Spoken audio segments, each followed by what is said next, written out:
Hello, everybody, and welcome to Gabe and I's passion project, the evolution of the urban poet. All right. So, start off, we have the return of Walt Whitman. So, you guys remember Walt Whitman. We discussed him earlier in the year. He's one of America's most renowned poets, and he earned his reputation from his famous collection, Leaves of Grass. And what Leaves of Grass detailed was urban life, industrialization, New York City. All these unique cultures and ideas were still foreign ideas. They were fresh. They were starting out in America. People weren't quite accustomed to it yet. Some people were even opposed to it. Starting out, they weren't ready. They weren't ready for what was coming. So it was quite unfamiliar and even unaccepted by a substantial amount of people. And we can tie some correlation between this reaction and the reaction to the uprising of hip hop, given that most rap artists are associated, with vulgar lyrics or lyrics that involve violence. So they're portrayed in this manner, but we can't be that quick to judge a whole literary movement. Um, until we truly understand the perspectives and the point of view of which these rappers are coming from, why they say what they say, why they convey what they're trying to promote, what messages they're trying to get past their audience. So we'll be breaking that down in this presentation, and yeah. All right, so metempsychosis. So if you do remember Walt Whitman, you remember one of his most prominent philosophical beliefs was metempsychosis, also known as the transmigration of the human soul. So basically, in simpler terms, this just means even when people die, there will always be more people in the future that do the same thing or the similar thing or walk the same exact path even. Um, so we as humans, we walk the same path as the deceased, but we also build off their previous thoughts mentally. And we see this in hip hop. We see the core values build up over time. We see the whole culture shift over time.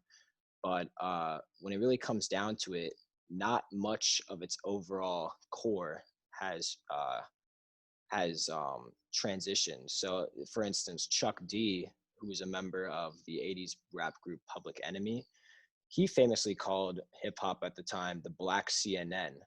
Now, when he said that, hip hop was not respected. It was not recognized by the public. Uh, there was not. It was more underground. There wasn't much of a large following, a large mainstream following.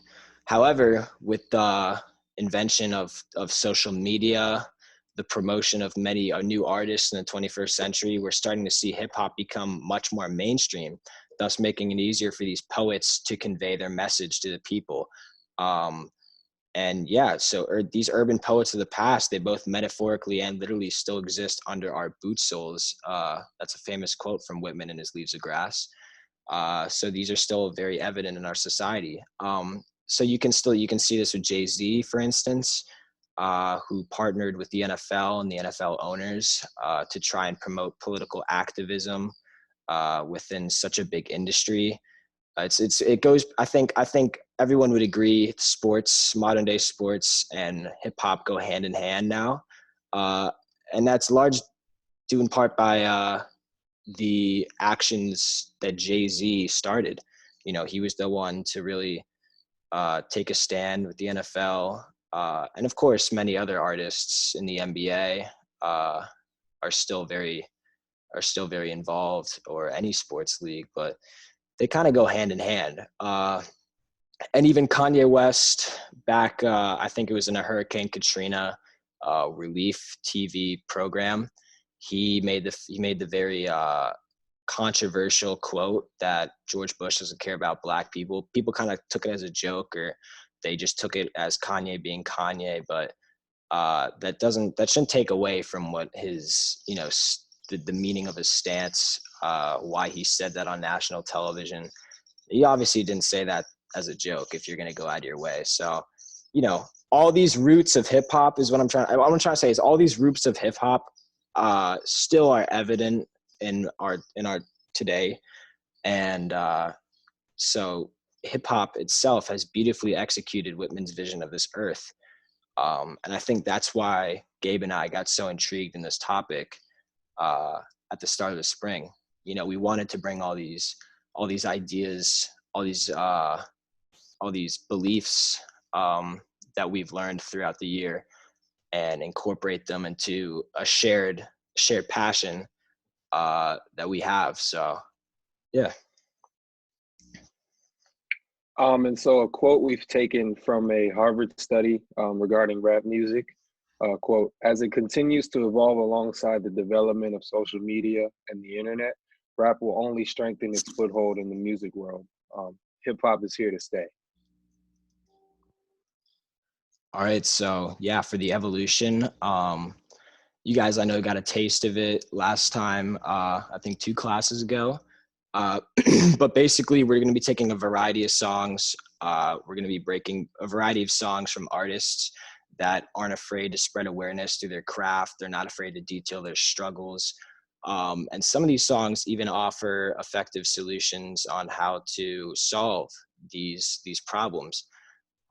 So basically, we're going to be breaking down each song and what they represent, what the lyrics represent, uh, and yeah, and paint the picture of life in the urban community, just as the early American poets such as Walt Whitman did. And so another quote we've extracted from a Stanford article, an article by a Stanford student. While rap's history appears brief, its relation to the African oral tradition, which provides rap with much of its current social significance, also roots rap in a long-standing history of oral historians, lyrical fetishism, and political advocacy. And so the first song we've decided to talk about is The Story of OJ by Jay-Z. And just a little background on who OJ Simpson was. He was he was a world-renowned football legend. He became this great football figure throughout the 1970s. And he, as a black man in America, unusually, he was able to transcend racial boundaries because he was so great at football and so charismatic. However, when he started to taste success, and as known by the black community, he was definitely known for leaving his community behind once he tasted that success. And one of the things, when questioned about racial issues during the height of his fame, OJ Simpson was quoted as saying, "I'm not black, I'm OJ." And this is something that Jay-Z utters towards the beginning of this song.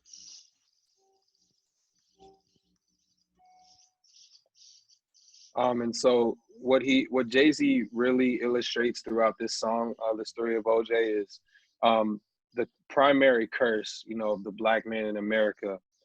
And something that OJ really did not understand is, no matter how high you ascend in the United States in financial, social status, no matter how great you become, you're still going to be treated, as if you're below the white man. And that's just the reality. And that's what Jay-Z talks about.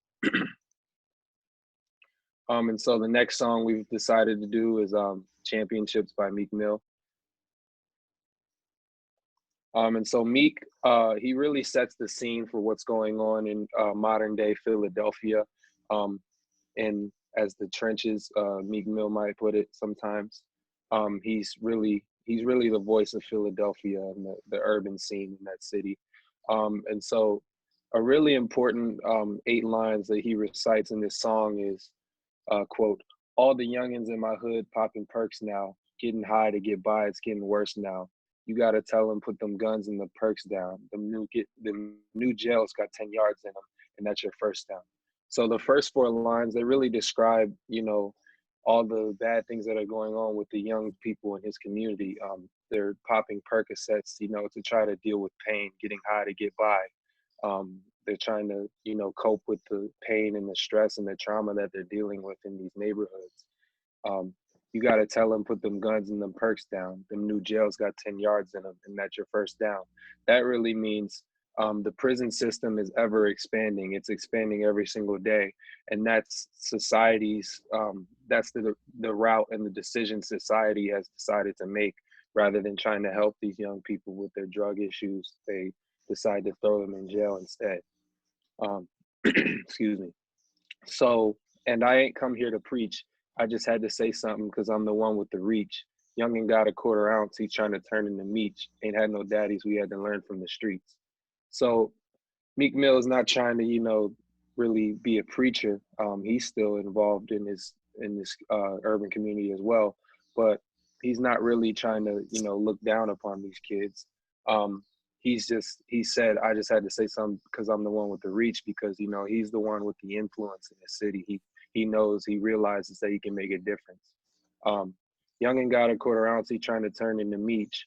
Um, Big Meech was a well-known drug dealer, I believe, in the city of Atlanta, and he's really a high figure for people who decide to, go down that path of selling drugs. And so, when if a young kid receives a quarter ounce of weed, he's trying to make some money off of that, so he can eventually build his empire in a sense, and make a lot of money off of selling drugs. And ain't had no daddies. We had to learn from the streets. A lot of these young kids in these communities, they don't grow up with their fathers. They don't have much guidance, and so they have to learn, like, nobody is really raising them, so they turn to the streets for that kind of guidance. They turn to the OGs in the streets. So that's what Meek describes in this song, and that's really what he's trying to relay to the rest of America, because these stories wouldn't be told if these rappers weren't, spreading awareness to it.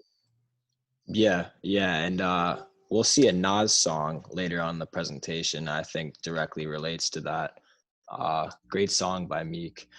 But now we got a Joey Badass track. It's called Paper Trails. And so in this lyrical gem, he's trying to tell a story about the concept of money. And essentially what the common phrase is that money is the root of all evil.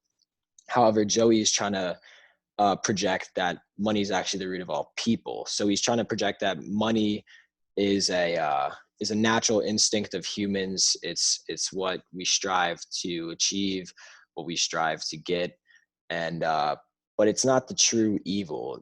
Money, it's in of itself is not the evil that's going to be caused. It's the secondary. It's kind of the secondary effects, the secondary obsession and greed that comes after one obtains money. So what Joey's trying to say is we need to create better awareness of how successful people and wealthy people utilize their wealth in a more beneficial manner, that rather than merely striving for no matter, like for useless materialistic goods, or the promotion of kind of what Gabe was saying beforehand, just more drugs, more guns, more violence in the neighborhoods. It's not good, but the addiction of receiving this money is not good as well. But you can use it to your advantage. You can use it to uplift your community, and that's kind of what he's trying to shift. And he's kind of trying to shift this motive of once you get the money, what do you do with it? Do you put it back into the neighborhood? Do you or do you just merely take it for yourself, buy a car, buy some chains, and then what? It's worthless. You're under the spell. That's the evil. So yeah, I think it's a pretty good song, because in this song in particular, he's trying to show what people can do to fix the problem.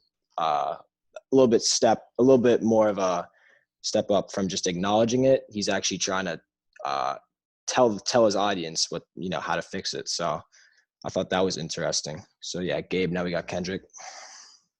Yeah, so the next song we decided to do is Mad City by Kendrick Lamar. And so through Kendrick's point of view, he basically takes the listener on a journey through Compton, California, in the 90s, when he grew up. And he speaks on kind of the abnormal and traumatizing experiences that go on in such neighborhoods like that. a lot of robberies, a lot of violence, drive-by shootings, and everything going on. And he speaks of how he tries to, stray away from that lifestyle that, many of his peers and his friends are even taking part in and getting into. And he's trying to find success in, things that are actually legal, as opposed to what his friends are doing. And he's trying to transcend basically the boundaries of the quote unquote mad city. Yeah. Yeah. So now this is the Nas song that I was talking about. It's called New York State of Mind. And essentially it's just, he's taking us on a journey of what life of growing up in the the slums of New York City, basically. And he's trying to illustrate how much of a dangerous environment it is, and kind of how stupid the the culture is. The culture of one of his lyrics is anybody in his neighborhood without guns or goners. So he's kind of trying to poke fun in a more serious way, though, at the thug lifestyle and the social norms of the hood.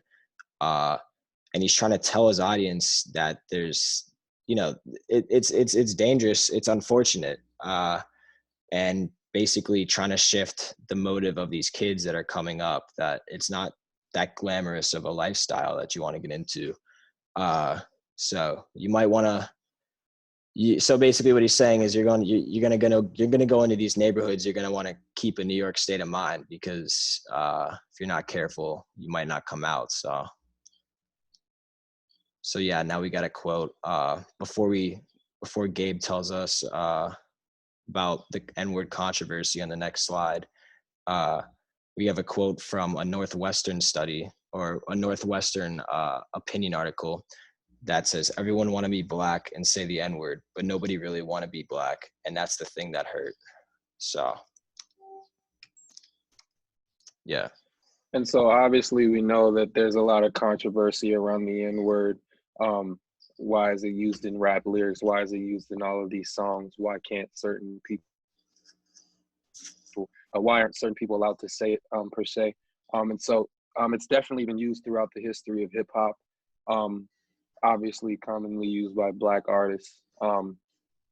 Whatever your opinion may subject on this, whatever your opinion may be on the subject, it can't be denied that it does stem from a sensitive place.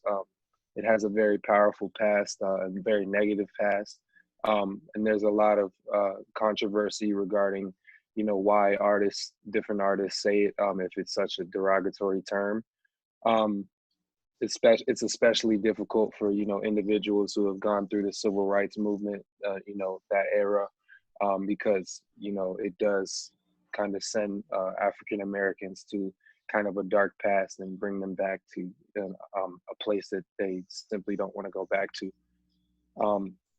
And so nowadays, however, the words, it's been definitely been integrated into Black culture. It's definitely become an essential part of rap music. And so Jay-Z, for instance, he believes that although the term was once used hurtfully and in an ugly form per se, it's definitely been transformed by a lot of Black people. It's been shifted into a term of endearment. And so Jay-Z, and he definitely interprets the weight of the phrase by how it is intended, rather than judging it off of face value. Intention is everything, and what people say. So a lot of artists use the word to enhance their lyrical wordplay and their overall message. And that's how the power of the word is really used in rap music. And so if you're a listener of hip hop, if you're a consumer of hip hop, you have to be aware of the context and the historical importance of the word. There will always be backlash when it comes to this topic, especially, but a solid sense of awareness can definitely go a long way on this issue. Yeah. So now, once again, we return to Walt Whitman. What do you know? Does it sound familiar? Well, because Walt Whitman used a lot of sensuality, and he blatantly presented hints of homosexuality characteristics within his writing. Now, I know he never officially came out as a gay man or openly gay, but he did take out his erotic thoughts through literature. And at the time, that was just not accepted. That was not like something, people would say in their writing style. It's not really something people wanted to hear. So, and just like hip hop, you see these days, they takes a lot of backlash. They take a lot of criticism for their N-word, just as Whitman took a lot of backlash for, you know, his his erotic writing style and his homosexual tendencies. So definitely, I mean, you guys can be the judge, but definitely throughout this project, I think you see a lot of similarities through Whitman, who is the original American urban poet, to the same people we have this time. It's that sense of metempsychosis. You just keep returning to the metempsychosis, leaves of grass. People will past urban poets will always be under your boot soles. We'll always be evolving as a culture, as an art, but the overall message and the overall basis of the movement will always stay the same, no matter how mainstream it gets or how unaccepted it is. I think rap has done a good job of keeping up this narrative. And I mean, there's going to be a few bad apples in every literary movement. I mean, that's why we chose to not even give them the attention. But I don't think that should take it down as a whole. Because when it really comes down to it, it outweighs the the unnecessary, the mumble rap, the rap with no meaning is useless. It's not rap. It's just entertainment. We're breaking down actual hip hop, actual urban poetry, artists, and I think they really go hand in hand with Whitman in this context. So yeah, that is our presentation. It's been a great spring term. Gabe and I have been grinding this almost every week, and yeah, we hope we gave you guys a better understanding of hip hop as a whole, and maybe even you guys will give these artists a listen if you haven't already. After this, we'd highly encourage it. So, Gabe, you got anything Yeah. to say? Just want to say thanks for watching. We took you through a lot, but yeah, definitely thanks for watching, and hopefully you guys get into more hip hop. Definitely. Yeah. All right. Well, I think we're gonna try and upload this today. It's Wednesday. It's currently Wednesday, May 13th. So we'll try and get this uploaded as soon as possible. And yeah, we'd love to hear what you guys thought. So any feedback would be nice. But thank you, and that's the project.